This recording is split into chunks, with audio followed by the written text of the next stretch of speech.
lot of you guys have asked about my latest drone, the Skydio 2 drone that does these amazing tracking shots.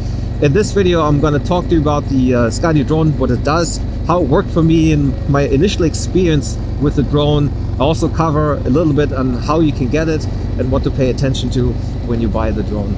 So let's get into it. What's up, my biker friends, and welcome back to another video. Let's talk about drone tech again. And let's talk about the Skydio 2 drone. Now, those of you guys that follow the channel a little bit know that I purchased the drone in the summer of last year of 2021. I added another drone to the mix. I already have a DJI Mavic Air 2 drone, and I added the Skydio 2 drone. Now, in this video, I'm going to talk to you about what the drone does, what it's really good at, and how my experience has been with working with the drone. And I'm going to show you a few clips of the images that drone takes. It's absolutely fascinating when you look at what the drone can take in images, so stay tuned for that.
So before we get into the experience that I had with the Skydio 2 drone, I'm just going to talk to you a little bit about how the drone works and why I added it to my DJI Mavic 2 drone, which I already have and I'm still intending to keep.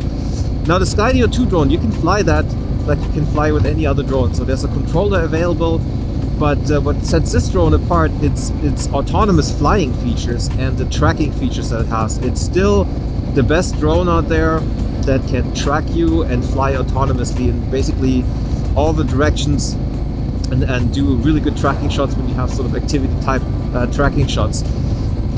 The drone isn't really new to the market. It was announced at the end of 2019, so for a drone tech it is relatively old, but it's still, and this is the beginning of 2022, February for that matter. It's 3 degrees outside, by the way, while I'm recording this. It is still the best thing out there by a long shot.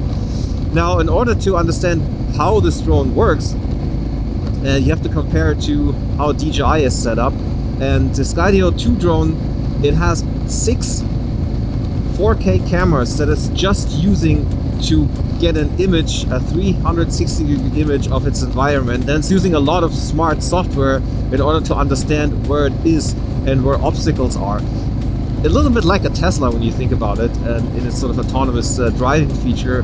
That drone is using visual sensors only to understand where it's located, if there's any obstacles, and it's got the software in order to get the drone to dodge these obstacles. Now, it doesn't work for all the obstacles, especially really small ones like wires or thin twigs that you have on the tree. At the moment it's wintertime, you can see there's no leaves on the tree, so there are moments when the obstacles are a little too small for the drone to discover it, but overall it works really, really well.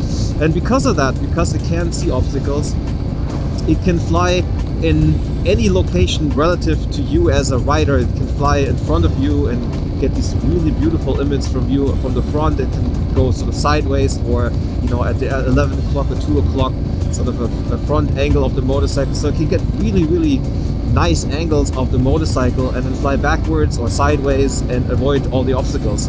Now, to some degree you can do that with a DJI Mavic drone as well. It is not very good when it comes to flying sideways or flying backwards, because it doesn't have all the sensors either. So it doesn't have a 360-degree obstacle avoidance system yet. Even the latest iteration of DJI's Mavic drone, they don't have such sophisticated obstacle avoidance, and that's key when you really want to let go and let the drone do its own thing. So the Skydio has these 6 cameras that it's using to understand where it's located relative to its environment, and it's got the 7th camera that it's then actually recording with. It's a 4K camera. It can record up to 60 frames per second, so pretty similar to what the modern DJI drones can do. It has a beautiful image coming out of it. It is basically on par with the DJI drones. You don't have the same amount of control, so getting sort of different sort of color profiles on that, it doesn't really work.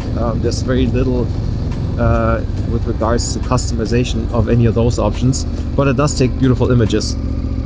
Now, another feature that sets the Skydio drone apart from the DJI drones, and that is that it has, in addition to the normal controller, a thing called a beacon that looks like a remote control, and that beacon connects to the drone and it transmits the GPS signal, your location of the bike or wherever you are, to the drone.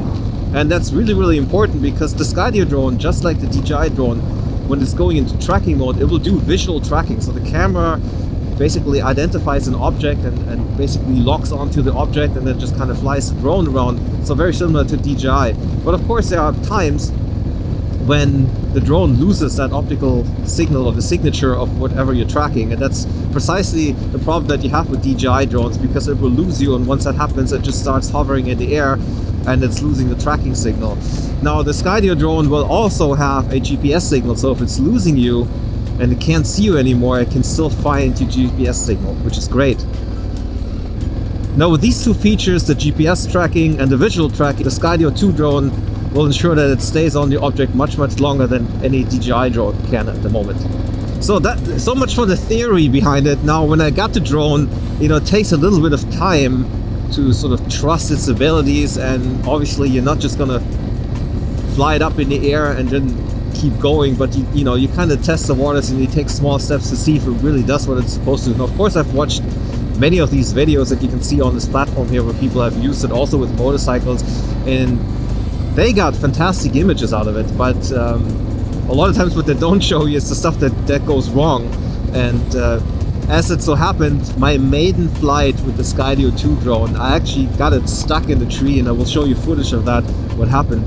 So it was the maiden flight. I got the drone out, and it took me a while to sort of connect the beacon to the Skydio drone. It still takes a while to fire it up, a bit longer than I would like it to be. Eventually it gets it connects to the drone. Also, I would connect my mobile phone with it, so I have some kind of a visual signal that is then transmitted through the beacon to the drone, and then you can see what the drone is doing. So I was flying it up in the air, and you can see what it's doing.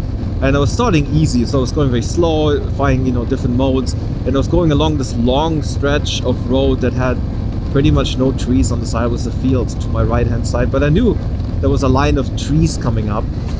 And as it so happened with the first flight, the drone went into the trees. It avoided the trees, but there were still sort of open branches, and it kind of got itself stuck in amongst the branches. And the thing that I did know, wasn't quite sure what it does when it sort of flies itself into a corner. What it won't do is retrace its steps, so it doesn't have this sort of intelligence to see how it got into that position and then it can back out.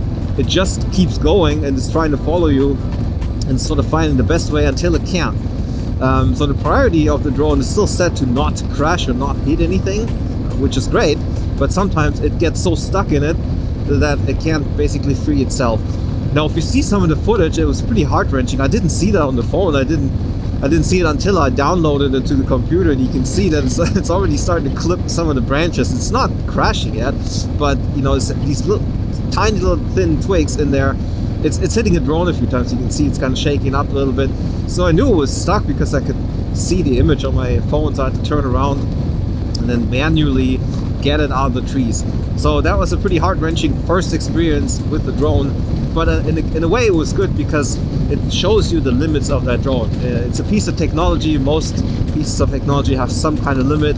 You have to be a little careful in how you fly it and to see that it won't get stuck in some kind of a tree. Now, if you look around, this is February, middle of February right now. It's 4 degrees, it's really cold. You see there's no leaves on the trees, so this is the kind of thin branches that can get the Skydio drone confused, and you can crash it. It will do much better with more solid objects like rocks, or if you have, you know, lots of leaves on the tree. That's much easier for the drone to see. And despite 6 of the 4K cameras getting a visual image, it's still probably not the right resolution that it would need to see the sort of finer objects, which is completely fine. So another day I tried something else. I just wanted to see what it looks like when it sort of flies to the side of you, or when it's doing a shot where the drone is in front of you and it's flying backwards, recording the motorcycle from the front. That was something that I just liked the way these images turn out, and I wanted to see what the drone does. And it does a really good job, even when it's a bit dark out. You can see it's definitely darker out there. It was at the end of the night. It was probably a weekday or something. I just took the bike and the drone out and just wanted to see what it does. And it does really an amazing job, and especially when you have flown DJI drones before, you know that DJI drone cannot do that. It can't fly backwards like that, especially not at that speed, and it's really having a hard time going sideways as well because it doesn't have any obstacle avoidance sensors on the side.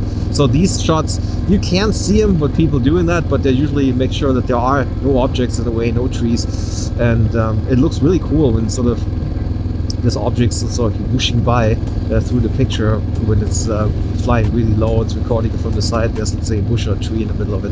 That's really cool, dynamic shots, and that's the kind of stuff you don't get with DJI drones. Now, it wasn't until I took it to a tour through the Balkans in October. For those of you guys that have followed the channel know that I was out with a shoulder injury because I crashed a mountain bike, so I wasn't able to ride the entire summer. It wasn't until late fall that I had a chance to go riding again, and I went on tour to go to the Balkans. If you're actually interested in the Balkan series, I'll leave the link in the description, or leave it up here in the field if you want to check it out. There's more motorcycles out there today. It's really kind of cool to see. I mean, it's not the time, it's 3 degrees now, so it is cold today. It's definitely cold. It's good to see other motorcycles out. So, Balkans, I had a bit more time and had sort of different scenery around me to try it out. You can see as I'm progressing to flying it more and more often, I trusted the drone a little bit better to do the tracking shots. Especially something that really threw me off initially, it was because it would lose me a lot through this visual. I mean, you would think that it had a clear visual on me and it would not sort of lose the visual information of tracking you, but that happens quite often, and that kind of throws you off at first, and you just have to trust that with the GPS signal that it will find you again. And it will find you, and also will start locking onto your signal again, and it will show you different graphics on the phone to see if it's now tracking you visually. It has this little circle going around, or if it's tracking you with the GPS signal. So you know what it's doing, and if you have your phone hooked up, you can see what the drone is seeing, and it will follow you. There's one thing I have to say that I don't really like so much in that setup. Is the transmission protocol that's using. It's using something similar to what the first DJI Mavic Air had, and it's a Wi-Fi signal. Now, you can have pretty long transmission range with a Wi-Fi signal, but DJI then started going with their proprietary with their proprietary signal, which gives you a lot longer sort of distance and length of the signal. Now the Skydio 2 drone is using some kind of a Wi-Fi signal, so there are times when the beacon is losing the connection to the drone and it's not really that far away. All it needs is that if you're blocking this line of sight between the beacon and the drone, which is easy to do when the beacon is sitting in front of me and the drone is behind me, it will start losing the signal much earlier than a DJI drone would do. So I wish they had something that would go, had a more robust signal. I mean, you don't have to fly it 3-4 kilometers out if you're doing tracking shots, but something where the signal doesn't get lost. So there are ways around it. When I first had the beacon, I had it in front of me on the tank bag, with a Velcro, and exactly when it was going behind me, it would lose the signal. So now I have it up here, closer to the mirror, so that helps a little bit of keeping the signal in it. So that's one thing that it can happen, and it will happen when the drone gets stuck. So I will show you a clip where that actually happens, when the drone got stuck in the tree again, and I saw that coming up. And then when you sort of move away, it will just start losing the signal, and then you have to turn around and try to find it.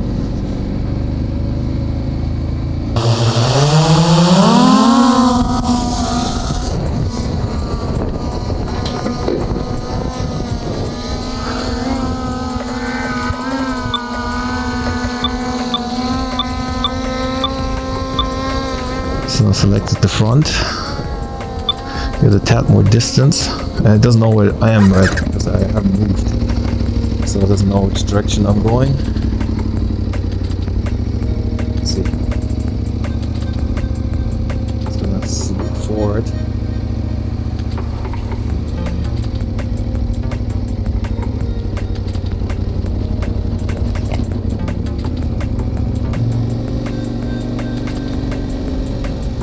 When you see it zooming around, it is kind of crazy what it does and how it flies.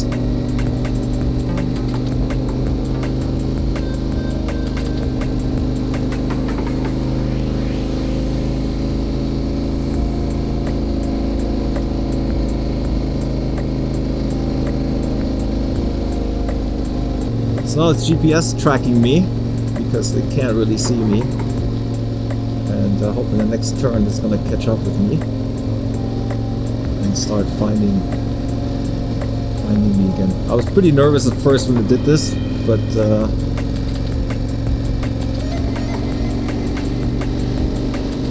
it got me there, lost me again. So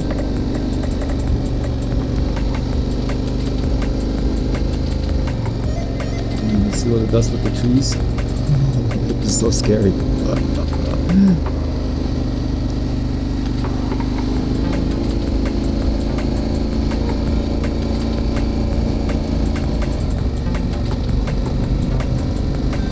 It's incredible how it's still keeping up. 47 kilometers an hour. It's still very much tracking me. So awesome.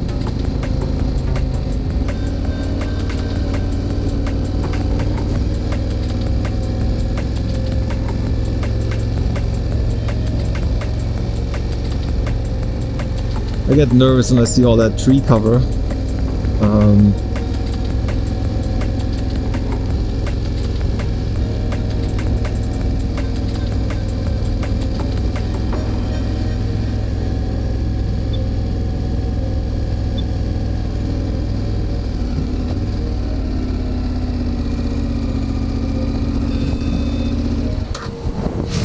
Okay, I got stopped. Stuck in the tree. So when the Skydio drone does lose its signal, what it will do, depending on the setting, you have different settings. You can have it just hover in the air and you go back and pick it up, or it will go back to the last GPS point that it recorded from your location. That's how I have it set it to. So when it's losing me, it's gonna find its last spot where it had sort of a solid GPS signal and will fly back to that if it can free itself. Now in this particular shot, that was in Italy, Montebaldo, very close to the Montebaldo area. You can see it's kind of stuck in a tree, and I am getting off my bike and then just kind of parking it in a really bad spot in the middle of the road, just trying to catch it. I was still a bit afraid that, it would do its funny thing and fly off and do something stupid. So I would go back and try to find it, and then you can see in the meantime the drone freed itself, and then it's going to higher altitude, and then it's flying to, it's trying to catch up with you basically, and then you know, when you sort of walk towards it, the beacon will get a signal again, and once you have the signal, then you can take over manual control and use the beacon or the phone to fly the drone and set it down. And that's kind of what I did in that particular case. As you can see in the videos, this drone takes some amazing images. I wish there was a drone that did both, so I didn't have to carry two drones. I already had the DJI drone, so I'm gonna bring two drones for the time being until there's something out there where I can just use a single drone to do the tracking shots and then do the landscape shots that I still prefer to use my DJI drone with, because it has longer range and it has this, just the controls, the manual controls are much smoother with the DJI drone. That's the reason why they're a market leader. They have great drones, they fly long distance, they're pretty robust too, go up to high speeds. But for the tracking shots, the Skydio drone is amazing. Some of you might ask how fast the drone is, how fast it flies. So the tracking shots, it can do up to just over, I think, 50 kilometers an hour. And that really depends. If the drone is following you, it will go much faster if it's following you than it is if it has to go sideways or if it's flying backwards to record you. And that kind of makes sense when you think about it, because if it's sort of dodging an object, it will speed up really quickly to try to catch up with you, and that just needs that extra reserve in the tank in order to sort of keep up with you if it's a dodging object. So if you're flying it sideways or any other location actually than at following shot, then you have to go a bit slower. But you can see that on the phone, you can see how fast it's tracking you. So, you know, if it's putting too much distance between you and the drone, then you just have to slow it down a little bit. It's pretty easy. So at the time of the recording, the Skydio 2 drone is only offered in the North American market. So you cannot buy it in Europe yet. If you want to buy it in Europe, you have to buy it in the US and have it shipped to Europe. And that's quite a bit of sort of shipping costs that are associated with it. Also, you have to, you know, pay for taxes. So the best way is, you know, to fly it to the US and just kind of pick one up yourself.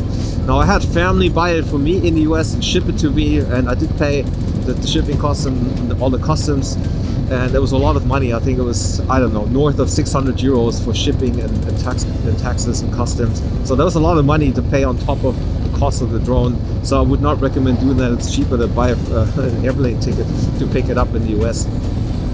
Guys, so I hope you found this useful. Before you sign off, I'll leave you with some of the amazing images that I was recording in the Balkans, and I see you in the next video. Until then, ride safe and stay awesome.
Take me back, back, back.